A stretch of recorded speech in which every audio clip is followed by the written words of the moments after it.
At just 19 years old, Arnima Hayat was on a clear path to success.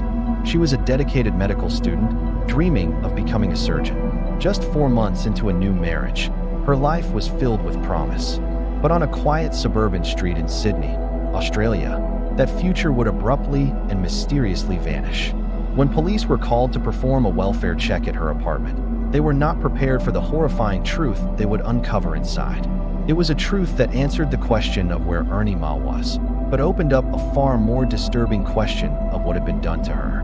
To understand the depth of this tragedy, you first have to understand the brightness of the life that was lost. Arnima Hayat was, by all accounts, a brilliant and driven young woman.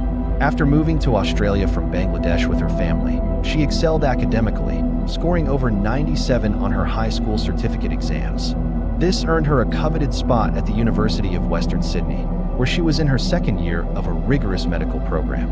Her dream wasn't just to be a doctor, but a surgeon, a goal her parents, Abu and Mahfuza Hayat, proudly supported.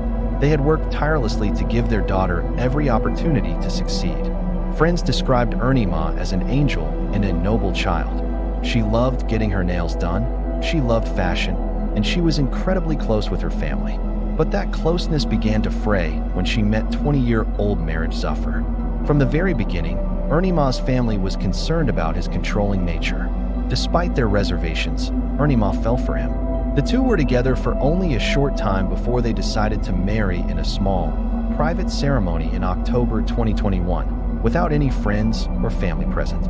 Shortly after she moved into Zafar's North Parramatta apartment, the calls and visits to her family seemed to stop. The vibrant, communicative young woman who once shared everything with her parents disappeared behind the closed doors of her new life. Her family had no idea that behind that silence, a private terror was unfolding. Arnima was pregnant, and her marriage, only a few weeks old, was already becoming a prison. By January 2022, Arnima was sending desperate messages to her friends. She confided that Zafar was abusive and that she was terrified of him. He controlled her every move, even requiring his permission for her to just leave the apartment. She revealed that he had previously strangled her until she lost consciousness. In one haunting series of texts, she wrote to him, "I just don't want to say this to your face. It's because I'm scared you going to bash me again." On the night of January 29th, 2022, she sent a final, heartbreaking message to a friend. "I have nobody except you." Her friend, trying to be supportive but unaware of the true danger, replied, "You have got no choice. You have to stay with him." Arnima's last known words were a simple, chilling reply, "No, I hate him." Not long after she sent that final text, Arnima Hayat was dead. The next day, her family, unable to reach her, grew frantic and called police to request a welfare check. On Sunday afternoon, officers arrived at the unit on Pennant Hills Road in North Parramatta. When no one answered, they entered the apartment and were immediately hit with the overwhelming smell of chemicals. Cautiously, they made their way to the bathroom. What they found there was a scene so horrific it was described by a police superintendent as very challenging for arriving police. Inside the bathtub, submerged in a corrosive liquid, were the remains of a human body. The scene was so compromised by the use of acid that first responders had to retreat and call in a specialized hazmat team. The body was so badly decomposed that visual identification was impossible. It would take forensic testing to confirm the investigators' worst fears. The victim was 19-year-old Arnima Hayat, but the man she lived with, her husband Meraj Zafar, was nowhere to be found. With the gruesome discovery, the investigation immediately became a manhunt. Meraj Zafar was the primary suspect, and he was on the run. Police circulated his image, warning the public not to approach him.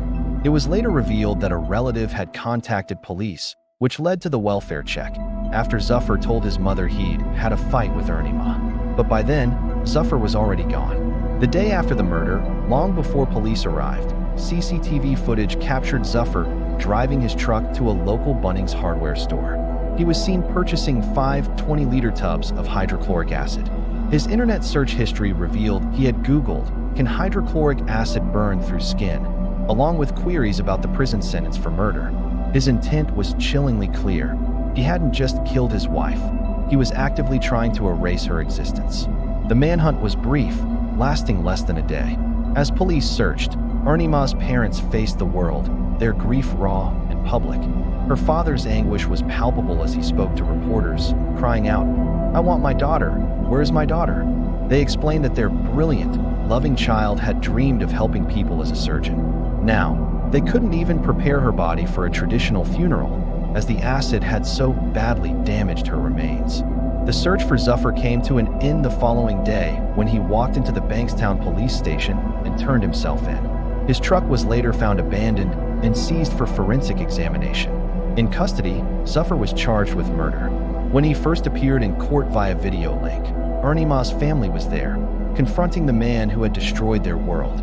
As the case proceeded, the full story of Arnima's final months emerged. It was a classic and tragic tale of escalating domestic abuse. The relationship had been marked by Zafar's violent jealousy and control.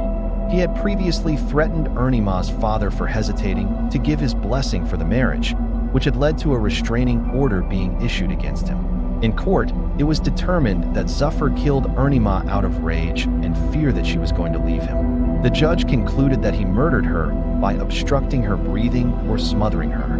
The attempt to dissolve her body was a calculated act to conceal the crime. In May 2024, facing overwhelming evidence, Meraj Zafar pleaded guilty to murder. During his sentencing hearing, he had a letter read to the court in which he asked for Arnima's family's forgiveness. "I don't know how to begin to say how sorry I am," the letter stated. "I hope one day you can forgive me." For Arnima's parents, the apology was meaningless. Her mother, Mahfouzeh Akhtar, had a statement read in court that said, "My tears are never ending and the deep ache in my heart never stops." Her father's words were even more harrowing. He told the court, "He burned the face I used to kiss every night." Can you imagine someone burning your child? In December 2024, Meraj Zafar, then 23, was sentenced. The judge considered the murder to be in the mid-range of seriousness. Zafar was sentenced to 21.5 years in prison, with a non-parole period of 16 years. With time already served, he will be eligible for parole in 2038 at the age of 36. The murder of Arnima Hayat is a deeply disturbing case that highlights a crisis far bigger than one single act of violence. If you or someone you know is experiencing domestic abuse, please know there are resources available to help. Speaking up can be the hardest step, but it can also be the one that saves a life. Your respectful engagement in these conversations helps to fight the stigma that keeps so many people in silence. Arnima Hayat's story isn't just a true crime case. It's a painful illustration of systemic failures. It speaks to the devastating reality of intimate partner violence, an issue that is particularly complex within communities where cultural pressures and fear of shame can create powerful barriers to seeking help. Studies and community leaders have pointed out that in many South Asian communities, victims are often silenced by the need to protect family honor, making their struggles invisible to mainstream support systems. In a cruel posthumous assault on her character, Arnima was even victim-blamed on social media, which further highlights the societal biases victims face. Her murder became a tragic headline, but the systemic issues that contributed to her isolation and death persist. She was a daughter, a sister, and a brilliant student with a future dedicated to healing others. In the end, she was a victim of the one person who should have protected her, trapped in a cycle of abuse that ended in the most horrific way imaginable. The question of what really happened to Arnima Hayat has been answered, but the more important question is what we as a society will do to prevent it from happening again. Thanks for watching.